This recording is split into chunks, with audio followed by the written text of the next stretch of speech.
And we have seen these drone strikes time and time again.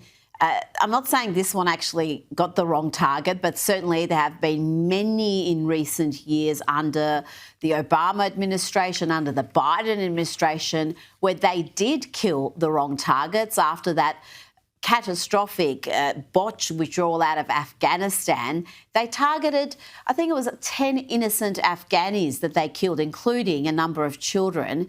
And afterwards, they said, yeah, we got that wrong. There was no accountability. There were no sackings. There was no reckoning for that horrible human rights violation.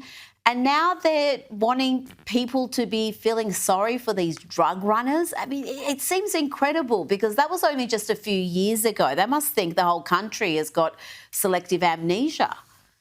Yeah, no, you're exactly right, Rita. And I would say this, I would take it a step further. It is such a slap in the face. It is so offensive to the millions of American families who have had to deal with burying their loved ones because of these drugs that are being run into our country. I mean, think about these people, these narco-terrorists. They are profiting off of American death. They are profiting off of Americans being harmed.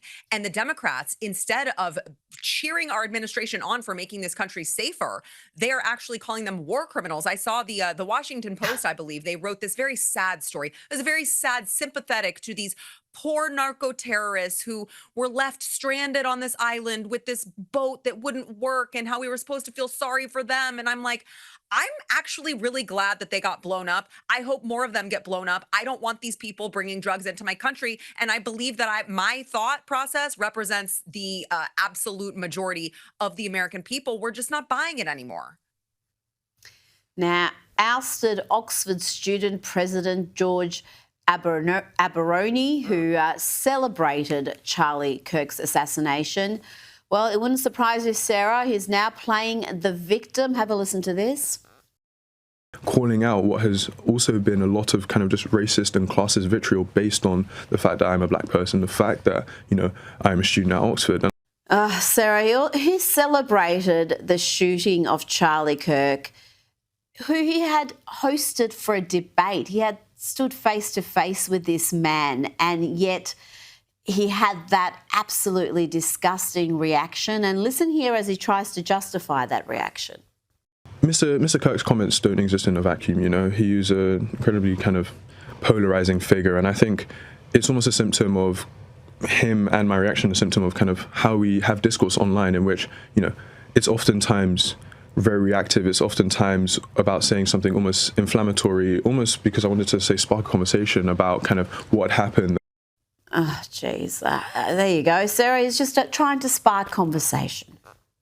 Sure. Yes. Just trying to spark conversation. Rita, I mentioned earlier that the Democrats are the party of criminals. They also are, of course, the party of political violence. And they also are, of course, the party of being oppressed. It's an oppression Olympics with them. Who is the most oppressed? I mean, obviously, these people are cheering on political violence because that is what they embrace. That is what they love. That is what they want because the ends justifies the means. And then they do this cute little thing where they pretend later on that I was just pretending, or I was just joking, or I didn't actually mean it, or I was just trying to spark a conversation. I mean, these are bottom of the barrel people. And the fact of the matter is, this is, don't forget, the same party who wants to cancel Republicans for saying things 20 years ago, right? They have to go back 20, 30 years when someone is 15 years old because they said a mean word, they said a bad word, they said a naughty word, and they try to ruin your lives over it. And now they want to cry foul over the fact that this guy was celebrating political violence and had real life consequences to it. This is consequence culture now, and they're going to reap what they sow on this. And I say more of this because they deserve it.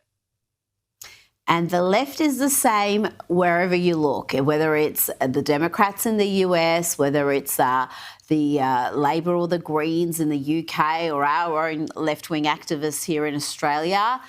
They're all cut from the same cloth, and it's the same issues, the same excuses, the same rationalisations.